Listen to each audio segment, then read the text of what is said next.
জান্নাতে যাওয়ার জন্য কাজ হলো চারটি। এক নম্বর হলো নামাজ। এক নম্বর কি? একটা মেয়ে ছেলের নামাজ ফরজ হয় কত বছর বয়সে? মোটামুটি ও দুটো তিনটে ছেলে হয়ে গেলে তবে কি, তাই তো? কবে কবে মেয়ে ছেলে সাবালিকা অ্যাডাল্ট হয় শরীয়তের দিক দিয়ে কবে? আমাদের ভারতবর্ষের আইন 18 বছর। কি শুনছেন? হ্যাঁ, কিন্তু ইসলামের আইন কি? মেয়ে ছেলেটা যখন একটু বড় হয়ে গেল, তার মধ্যে লজ্জা শরম এলো, যেদিন থেকে তার মাসিকটা শুরু হলো সেই দিন থেকে শরীয়তের হুকুম তার জন্য সব ফরজ হয়ে গেল। সেদিন থেকে আর প্রত্যেক মাসের কিছু দিন ছাড়া প্রতিদিন তার 5 ওয়াক্ত নামাজ পড়া ফরজ। নফল না পড়ুক, সুন্নাত যদি না পড়ুক, তাহাজ্জুদ ইশরাক নামাজ যদি না পড়ে অসুবিধা নাই।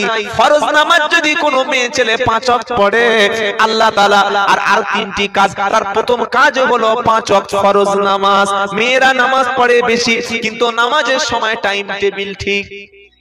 কি গো, আমাদের পুরুষরা মসজিদে দেখবেন ঘড়ি আছে, ঘড়ির পাশে টাইম টেবিল থাকে না? থাকে না। ফজরের জামাত 4:50, জোহরের 12:30, আসরের 3:30, মাগরিবের 4:58 কিংবা 5টা, ইশার নামাজ 7:30 কিংবা 8টা। পুরুষদের জন্য টাইম টেবিল থাকে, নারীদের ঘড়ির কোনো ঘরে টাইম টেবিল আছে? রান্না করতে করতে বিকাল হয়ে গেল, এবার মনে হলো ওই অবস্থায় নামাজ। আসরের কাজ করতে করতে সন্ধ্যা হয়ে গেল, ওই সময় নামাজ। মাগরিবের নামাজ পড়ছে, মাগরিবের 30 মিনিট পরে ইশার নামাজ পড়ছে, সিরিয়ালটা কমপ্লিট করে। সিরিয়াল বুঝেন নি? আপনি বুঝে গেছেন? মুরব্বি বুঝে গেছে। কি বুঝলেন? খবর আছে গো। আল্লাহ সব ডিজিটাল মানুষ, আল্লাহ হেদায়েত দান করে বলুন আমিন। ওনার বাড়ির বউমারা নিশ্চয়ই এই কাজে জুড়ে আছে। ও সিরিয়াল দেখতে দেখতে রাত 9টা-10টা, আর এদিকে কোরআন পড়ে আছে, দেখা দরকার নেই, কিন্তু নামাজ কাজা হয়ে যায়। মেয়েরা নামাজ পড়ে, পুরুষের চাইতে মেয়েরা নামাজ বেশি পড়ে, কিন্তু টাইম টেবিলের ঠিক থাকে না। নবী বললেন তোমরা আউয়াল ওয়াক্তে নামাজ পড়ো, প্রথম ওয়াক্ত হয়ে গেল। মসজিদে আজান হোক বা না হোক, মসজিদে আজান শুনতে পাইনি কোন মহিলা, বা এমন জায়গায় বাড়ি আজানের আওয়াজ পৌঁছায়নি, সে নামাজ পড়বে না? এজন্য পুরুষ যেমন টাইম টেবিল ধরে আপনারা নামাজ পড়েন, আপনার স্ত্রী যদি তিনি 5 ওয়াক্ত নামাজ পড়েন, আপনার স্ত্রীর জন্য 5 ওয়াক্ত নামাজের একটা টাইম টেবিলের ব্যবস্থা করে দেবে। এটা আপনার জন্য দায়িত্ব। কথা মনে থাকবে ইনশাআল্লাহ। নামাজ পড়েও মানুষ জাহান্নামে যাবে। কারা? ফাওয়াইলুল লিল মুসাল্লিন আল্লাযীনা হুম আন সালাতিহিম সাহুন আল্লাযীনা হুম ইউরাউন ওয়া ইয়ামনাউনাল মাউন। আল্লাহ বলছেন শোনো, ওই সমস্ত নামাজীরা নামাজ পড়েও জাহান্নামে যাবে। কারা? তার প্রথম হলো যারা নিজেদের নামাজ সম্পর্কে বেখবর থাকে, গাফেল থাকে। ফজর ঘুমিয়ে গেল, জোহরটা উড়ে গেল, আসরটা গল্পে গল্পে, মাগরিবটা কাজ করতে করতে, আর এশা সিরিয়ালে শেষ। হ্যাঁ, মেয়েদের নামাজ মনে হলো পড়লো। আর মেয়েদের একটা অভ্যাস আছে, ও যদি ফজরের নামাজটা একদিন ছুটে যায়, ও বলবে সারা জীবন নামাজ, আজ সারা দিন কাল থেকে পড়বো। কিরকম করে না? ফজরের নামাজ যদি না পড়ে, আজ জোহর থেকে নামাজ পড়বো, বলে কালকে পড়বো। ধরুন কোন মেয়ে ছেলে, তাদের যে নাপাকের পিরিয়ড, যেটা আল্লাহ তাদের সিস্টেম করেছে, ধরুন 5 দিন নাপাক ছিল। খুব ভালো করে শুনুন, এটা মাসআলাটা শিখে নিন। 5 দিন নাপাক ছিল, 5 দিন। সকাল 9টায় মেয়েটার নাপাকি থেকে পবিত্র হয়ে যাওয়ার চিহ্ন বা লক্ষণ প্রকাশ পেয়েছে, সকাল 9টায়। এই মেয়েটা জোহর থেকে, জোহর নামাজের আগে ওযু করে গোসল করে পবিত্র হয়ে নামাজ পড়বে, না তার পরের দিনের জন্য অপেক্ষা করবে? কোনটা? বুঝতে পারেননি কি বললাম? যখনই একটা মহিলা নাপাক থেকে পাক হলো, সঙ্গে সঙ্গে তার উপরে গোসল করা ফরজ। আর বেটা ছেলের জন্য গোসল ফরজ দরকার নেই, তাই তো? আরে শ্বশুর বাড়ি গিয়েছে শীতকালে, নতুন বিয়ে করে 1 সপ্তাহ ঘর থেকে বার হয়, 1 সপ্তাহ টানা 1 সপ্তাহ। তখন ওই পাড়ার ছেলেরা বলছে, ওই মুরব্বি চাচাকে বলছে, তোমার জামাই এসছে না? বলে হ্যাঁ, সে তো সেই বুধবার এসছে। তো বলল বুধবার থেকে আজকে তো মঙ্গলবার, বুধবার পরে 1 সপ্তাহ কি করছে? জামাইটা খোড়া হ্যান্ডিক্যাপ নাকি, চলতে পারে না? বলে হ্যাঁ, স্ট্রং, জিম করা ছেলে। কি গো, একদম 6 প্যাক। তো বললে সব যদি হয় 6 প্যাক, মানে ওই ব্যায়াম করা ছেলে, ক্যারাটে ম্যান, ওই পাশে 100 মিটার মসজিদ নামাজ পড়তে আসে না? কি ব্যাপার? কখন ঘুম থেকে ওঠে?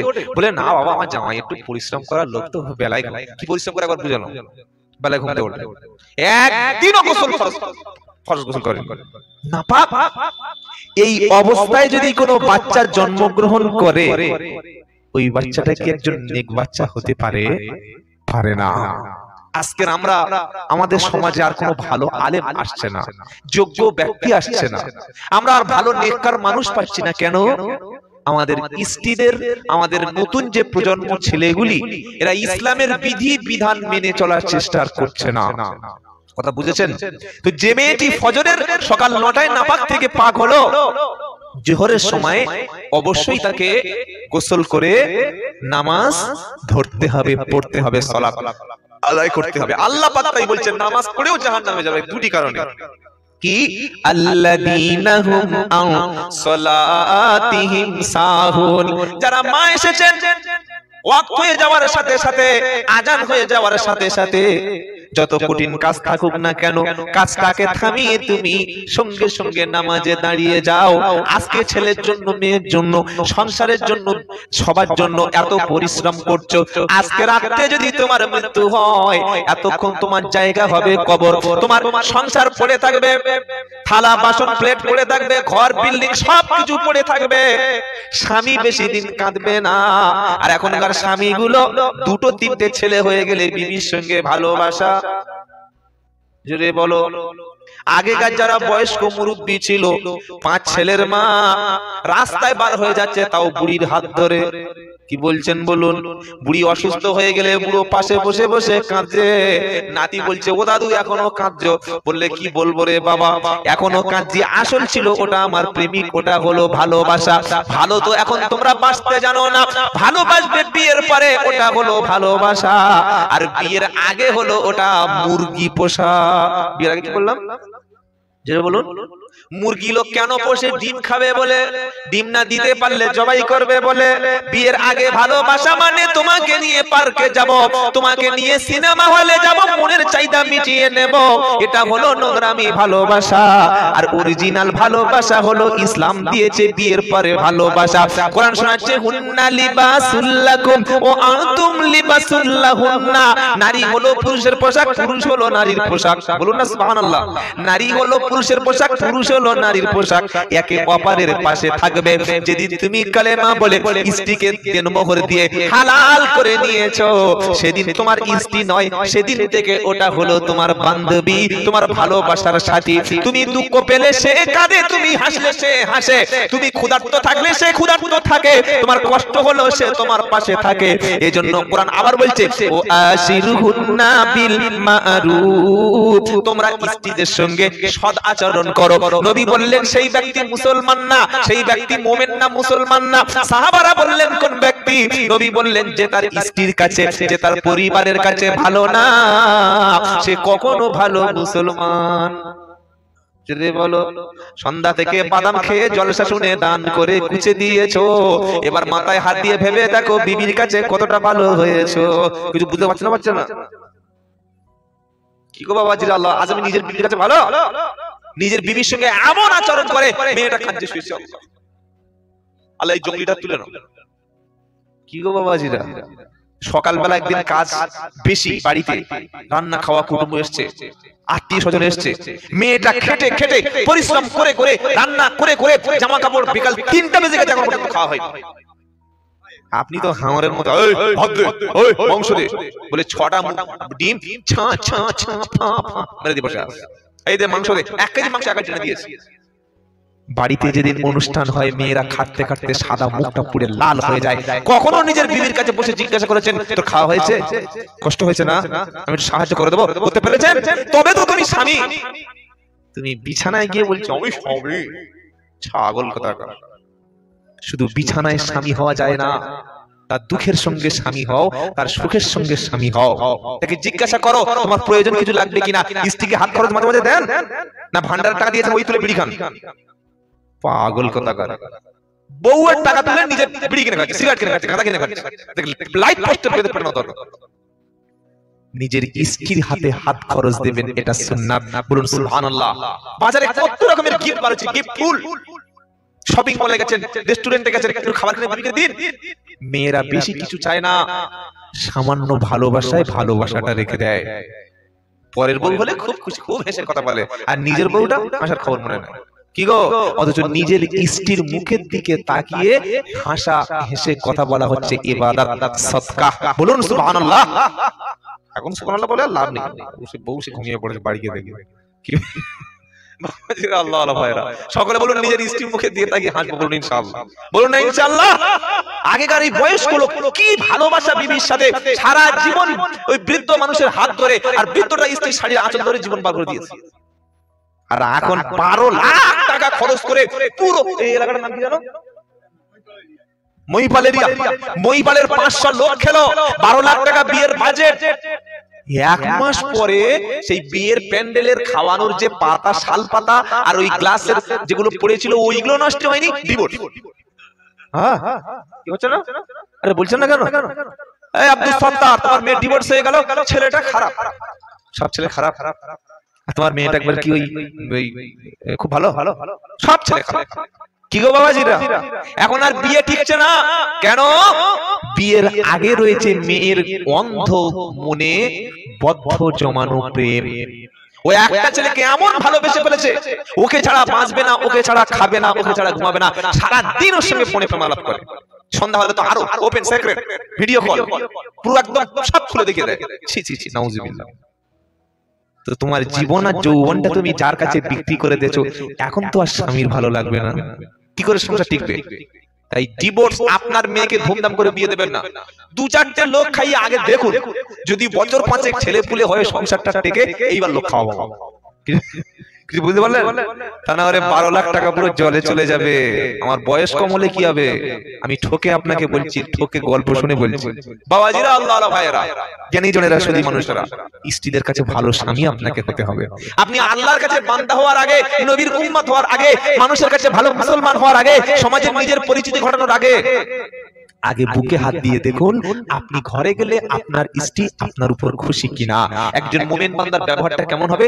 কোরআন, ওয়া ইবাদুর রাহমানিল্লাযীনা ইয়ামশুনা আলাল আরদি হাউনা ওয়া ইযা খাতাবাহুমুল জাহিলুনা ক্বালু সালামা ওয়াল্লাযীনা ইয়াবিতুনা লিরাব্বিহিম সুজদাও ওয়া কিয়ামা। 18 নম্বর পারা 19 নম্বর পৃষ্ঠা 19 নম্বর পারা 4 নম্বর পৃষ্ঠা 6 নম্বর লাইনের 64 নম্বর আয়াত সূরার নাম ফুরকান।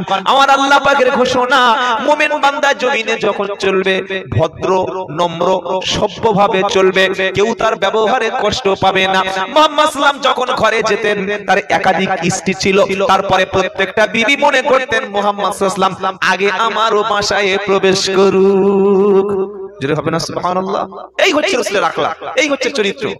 সেজন্য পরিবারের কাছে ভালো ব্যবহার করুন, নিজের ছেলেকে ভালোবাসুন, নিজের মেয়েকে ভালোবাসুন, নিজের নাতিপুতিকে ভালোবাসুন। প্রচুর মানুষ আছে বাচ্চাদের কোলে নেয় না, নাতিপুতিদেরকে তাড়িয়ে দেয়। একবার বিশ্বনবী বসে আছেন মসজিদে, ডান উরুতে বসে আছেন হাসান, বাম উরুতে বসে আছেন হুসাইন রাদিয়াল্লাহু আনহুমা। ওই সময় একজন সাহাবা নবীর পাশে বসেছিলেন মসজিদে নববীতে। ও সাহাবা বললেন, আল্লাহর নবী, আমার একাধিক বাচ্চা, অনেকগুলো বাচ্চা, কোন বাচ্চাকে আমি কোলে নিই না, ভালোবাসি না। আমার নবী বললেন, শোনো, আল্লাহ যদি তোমার দিল থেকে, মন থেকে রহমতটা, দয়াটা কেড়ে নেয়, আমি নবী কি করতে পারি? নবী বললেন, সেই ব্যক্তি মুমিন না যে বড়দেরকে সম্মান করে না, ছোটদেরকে ভালোবাসে না।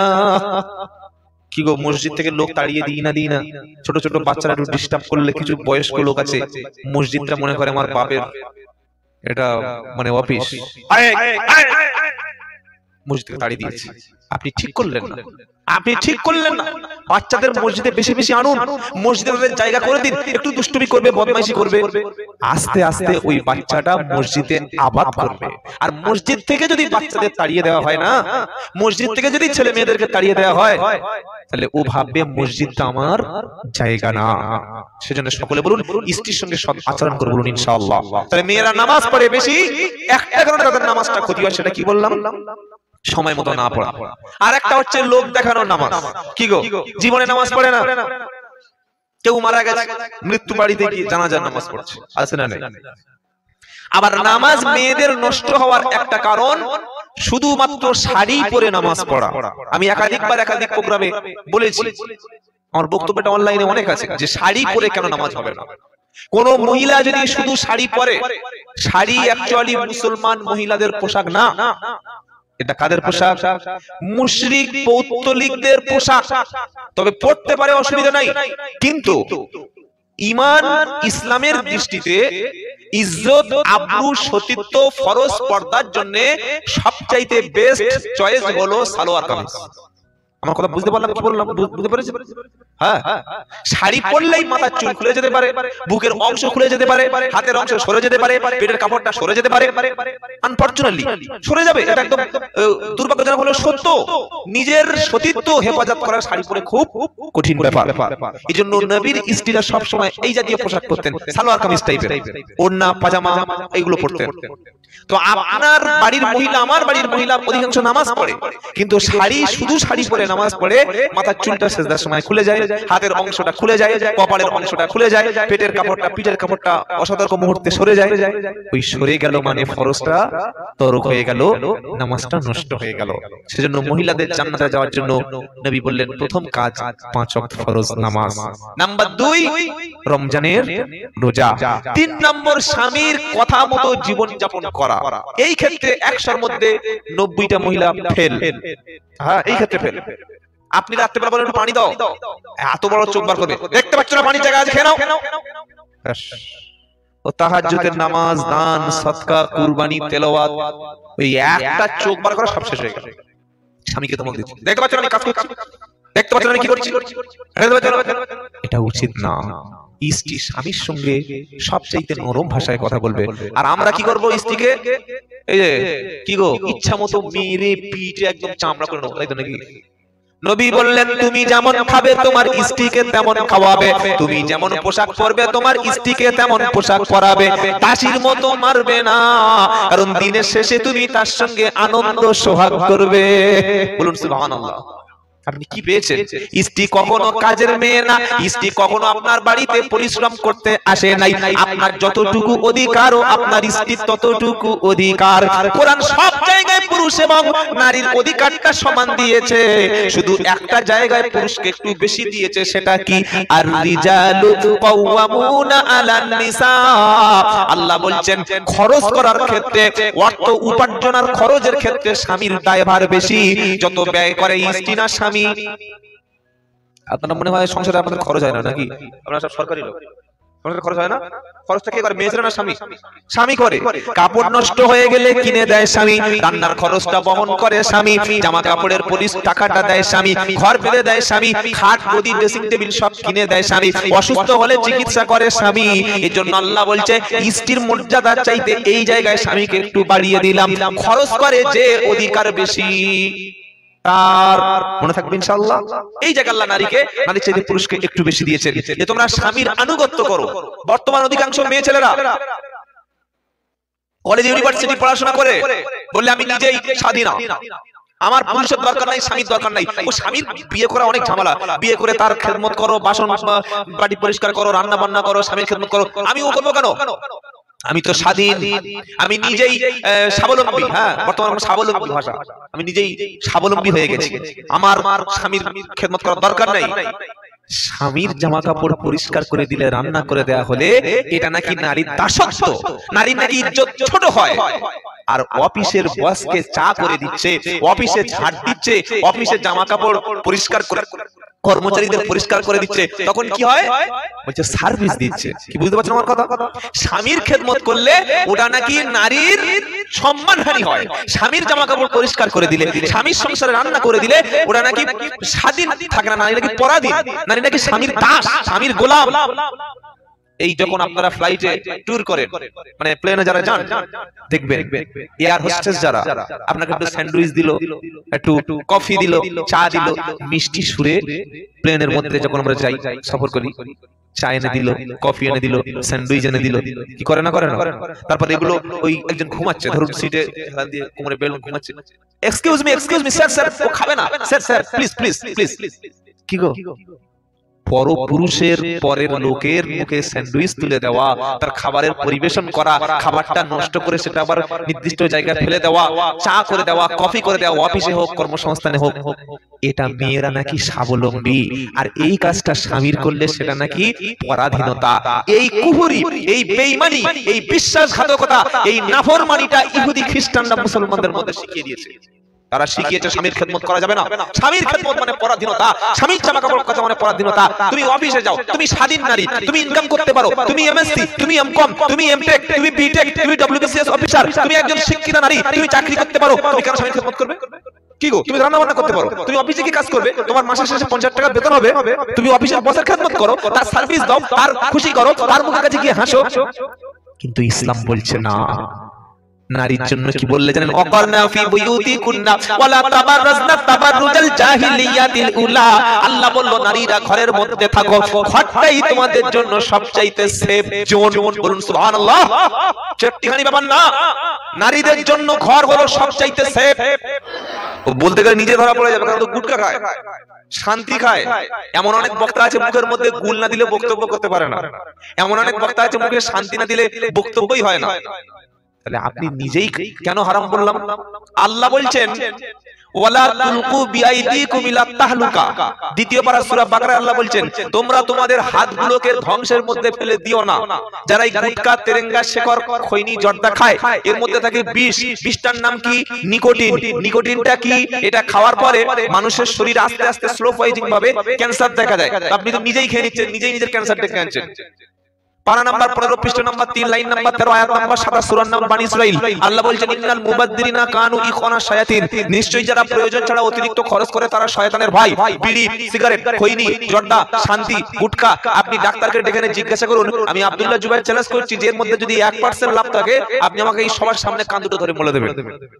এই যে নেশা আছে প্রত্যেকের মধ্যেই নিকোটিন রয়েছে, এটা ক্ষতি। আল্লাহ কি বলছেন?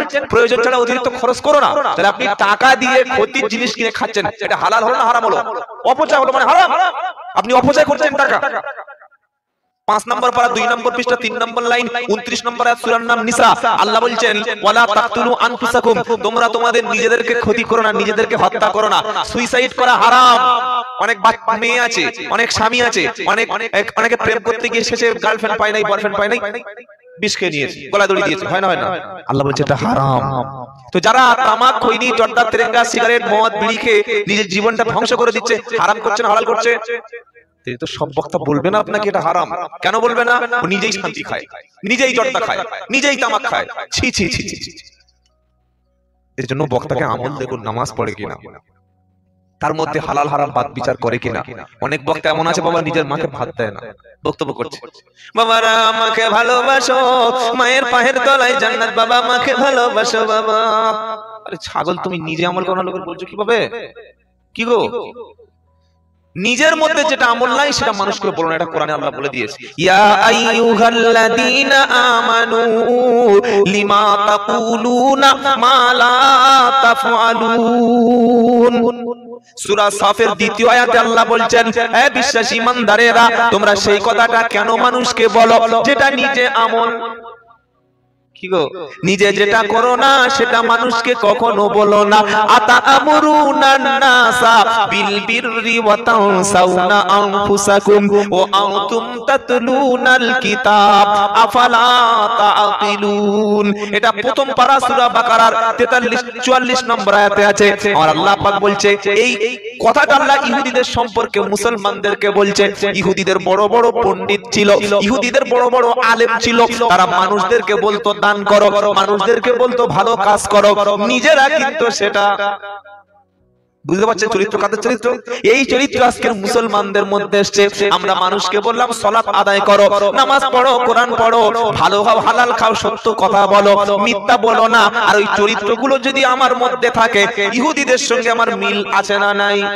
জোরে বলেন। আল্লাহ পাক তাদের নিন্দা করছে।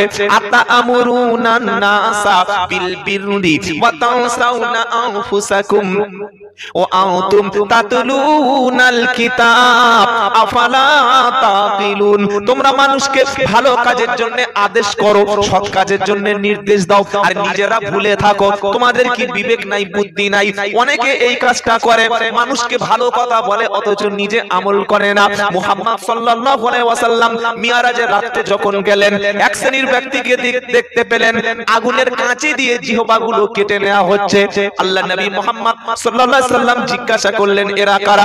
জিবরাইল বললেন, এরা হলো তারা, আপনার উম্মতের মধ্যে বক্তা শ্রেণীর লোক হলো এরা, যারা মানুষকে ভালো কথা বলে, নিজে সে কাজ করে না। তাদের জিহ্বাটা কিয়ামতের দিন কাঁচি দিয়ে কাটা হবে। আল্লাহ আমাদের হেফাজত করুক, বলি আমিন। খুব সাবধান, বক্তাকে দাওয়াত করার আগে তার চরিত্র সম্পর্কে জানুন, তার ঈমান আমল সম্পর্কে খোঁজ খবর নিন।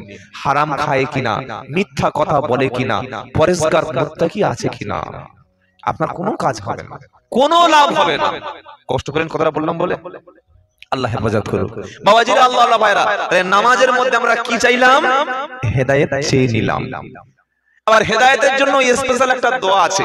পারা নাম্বার 3, সূরার নাম আল ইমরান। আল ইমরান সূরা 3 পারায় যে পৃষ্ঠায় কোরআনে শুরু হচ্ছে, ওই পৃষ্ঠার একদম শেষের দিকে আয়াতটা আছে। যারা কোরআন পড়েন একটু দেখবেন। সূরা আল ইমরান কি আছে? হেদায়েত চাইতে হয় আল্লাহর কাছে। রব্বানা লা তুযিগ কুলুবানা বা'দা ইদ হাদাইতানা ওয়া হাব লানা মিন লাদুনকা রাহমাতান ইন্নাকা আনতাল ওয়াহ্হাব। সকলে বলুন আমিন। সবাই আমিনও বলতে পারছেন না? এত বড় দোয়া বললাম, আমিন বললেন না আপনারা। মানে কি, আমি এখনো বুঝতে পারছি না যে আপনারা সবাই কি। আল্লাহ, আচ্ছা ঘুমাচ্ছেন নাকি? দুই একজন ঘুমাচ্ছে, হবে না? দেখি তাকবীর দিন, লিল্লাহি তাকবীর। কি আওয়াজ হয়েছে? দিনাজপুরের মানুষের এত স্লো আওয়াজ কি করে হবে? লিল্লাহি তাকবীর। আর পিছনে যারা ইয়াং ভাই, আপনারা কি দেখছেন যে সামনে যায় হোক, পিছনে ছিল সিপিএম, তৃণমূল, কংগ্রেস, যত দল মত আছেন, বাপ ছেলে ভাই একসাথে মিল করে বলেন লিল্লাহি তাকবীর। তাও হয়, কিছু লোক চুপচাপ আছে। আল্লাহর নাম কেন জোরে বলছি জানেন? আমাদের জন্ম থেকে মৃত্যু পর্যন্ত এই একটা স্লোগান হচ্ছে শ্রেষ্ঠ স্লোগান। কি গো? জন্মের পরে কানে কি হয়? আজান। আর মৃত্যুর পরে কি হয়? জানাজা লাশ পুড়িয়ে দেওয়া হয়। জানাজার নামাজ কি দিয়ে শুরু হয়, শেষ হয় কি দিয়ে? আল্লাহ দিয়ে। তাই কবি কি বলছে? জন্মের পরে কানে আজান কি দেয়নি, তুমি মুসলমান ছাড়া হওনি। জন্মের পরে কানে আজান কি দেয়নি, তুমি মুসলমান ছাড়া হওনি। আবার মরণের পরে জানাজা পড়াবে, মরণের পরে জানাজা পড়াবে, তখন কোথায় পালিয়ে যাবি? এখন আল্লাহু আকবার বলতে কষ্ট হচ্ছে না? এখন মুসলমানকে সালাম দিতে কষ্ট লাগে, হালাল খেতে শরম লাগে, এখন দাড়ি রাখতে লজ্জা লাগে, নামাজ পড়তে বড় লজ্জা লাগে, বিবিকে বোরকা পরাতে লজ্জা লাগছে। আর মরণের পরে কি গো? কবির ভাষা, জন্মের পরে কানে আজান কি দেয়নি, তুমি মুসলমান ছাড়া হওনি। আবার মরণের পরে জানাজা পড়াবে, তখন কোথায় পালিয়ে যাবি? যাও, কোন দিকে যাচ্ছে? সেদিকে যাও, যাওয়ার রাস্তা পাবে না। ঈমান এনেছি, ঈমান নিয়ে কবরে যাব বলি ইনশাআল্লাহ। তাহলে সূরা আল ইমরানের কি দোয়া? রব্বানা লা তুযিগ কুলুবানা। আল্লাহ বলছেন তুমি আমার কাছে দোয়া চাও। রব্বানা, আয় আমাদের রব, লা তুযিগ কুলুবানা, আমার কলবটা, আমার দিলটা, আমার অন্তরটা, আমার যে ভিতরে দিল রয়েছে, অন্তর রয়েছে, এটা তুমি আমাকে বিগড়ে দিও না। বাদা ইয হাদাইতানা, হেদায়েত পাওয়ার পরে, মুসলমান হওয়ার পরে, ঈমান আনার পরে, নবীর উম্মত হওয়ার পরে, মুসলমানের ঘরে জন্মানোর পরে আমাকে যেন আল্লাহ তুমি হেদায়েত থেকে দূরে সরিয়ে দিও না, আমাকে হেদায়েতের উপরে কায়েম রাখো। বলুন আমিন। জোরে বলুন। এটা দোয়া, কি সুন্দর দোয়া। আল্লাহ তুমি আমাকে হেদায়েতের উপরে রেখো। কত মানুষ জানেন রমজান মাসে মাথায় টুপি, মুখে দাড়ি, পাঁচ ওয়াক্ত নামাজ, মেসওয়াক, তারপরে তারাবি, কি গো, হ্যাঁ এই মাগরিব, পেশাব, ফজর নামাজ, যেই রমজান মাস হয়ে গেল মসজিদে ফটাস, আর খবর না। এই ভাই তুই নামাজ পড়বি না মসজিদে? একটু ব্যস্ত আছে, মানে এরা রমজান মাসের মুসাল্লি, কি গো, ও হেদায়েত থেকে চলে গেছে, দূরে চলে গেছে। আবার এমনও মুসলমান আছে, আমি এই এক সপ্তাহ আগে ত্রিপুরা থেকে ফিরলাম, আগরতলা এয়ারপোর্টে আমার কিছু বন্ধু যারা দিতে এসেছিলেন গাড়ি করে এয়ারপোর্টে ছাড়তে এসেছিলেন, তারা বললেন হুজুর আগরতলা একটা মুসলিম ছিল, ছেলেটা ডাক্তার, মুসলিম শিক্ষিত যুবক, এডুকেটেড, ও আস্তে আস্তে করে ইসলাম ধর্ম ত্যাগ করে খ্রিস্টান হয়ে গেছে। সকলে জোরে বলুন আউযু বিল্লাহি মিনাশ শাইতানির রাজিম। কত কষ্ট বলুন তো, ঈমানের কত দাম, সে ঘটনা আমি কোরআন থেকে একটু পরেই আপনাকে বলছি কত দাম ঈমান। একটা মুসলমান খ্রিস্টান হয়ে যাচ্ছে, এর জন্য দায়ী যেমন ছেলেটা, তার চাইতে বেশি দায়ী আমাদের সমাজের শিক্ষা ব্যবস্থা, তার চাইতে বেশি দায়ী আমাদের বাবা মা। যে বাপ যে মা তার সন্তানকে ইসলাম শিখতে দেয়নি, কোরআন জানতে দেয়নি, নবীর সুন্নাহ জানতে দেয়নি, আল্লাহ চেনায়নি, রাসূল চেনায়নি, রাসূলের আদর্শ জানায়নি, এই সন্তানটা যখন খ্রিস্টান হচ্ছে, আমি মোটেও আশ্চর্য হব না খ্রিস্টান হওয়াটা। কেন? হযরত মুহাম্মদকে, আল্লাহকে, কোরআনকে, পরকাল কি, নামাজ কি, এই বিষয়ে তার কোনো কনসেপ্ট নাই, একেবারে তার কোনো ধারণাই এই বিষয়ে তার নাই। সে মনে করেছে যে শুধু গরুর মাংস খাওয়া হচ্ছে মুসলমান, খাত না দিলে মুসলমান, দাড়ি রাখলে মুসলমান, টুপি পরলে মুসলমান, মোল্লার মেয়েকে বিয়ে করলে মুসলমান, আর সারা জীবন হারাম খেয়ে বুড়ো বয়সে একবার হজ থেকে ঘুরে এসে হাজির মুসলমান। কি না, মুসলমান হওয়ার অর্থ হলো আল্লাহর কথা মতো, রাসূলের তরিকা মতো আপনাকে চলতে হবে। আল্লাহ যা বলেছেন প্রত্যেকটি কথা অনুযায়ী, নবী মুহাম্মদ সাল্লাল্লাহু আলাইহি ওয়াসাল্লাম যেভাবে চলেছেন, যেভাবে ঘুমিয়েছেন, যেভাবে খেয়েছেন, প্রত্যেকটা কথা অনুযায়ী আপনাকে চলতে হবে, তবে আপনি মুসলমান। ও খ্রিস্টান হয়ে গেছে। আমি বললাম ওকে তাহলে সমাজ বলে, সমাজ বয়কট করে দিয়েছে। ও এখন খ্রিস্টানের মেয়ে এখন ভালো একটা পেয়ে গেছে, বিয়ে করবে, একটা বিশাল ফ্ল্যাট দিয়ে দিচ্ছে, কয়েক লাখ টাকা দিয়ে দিচ্ছে।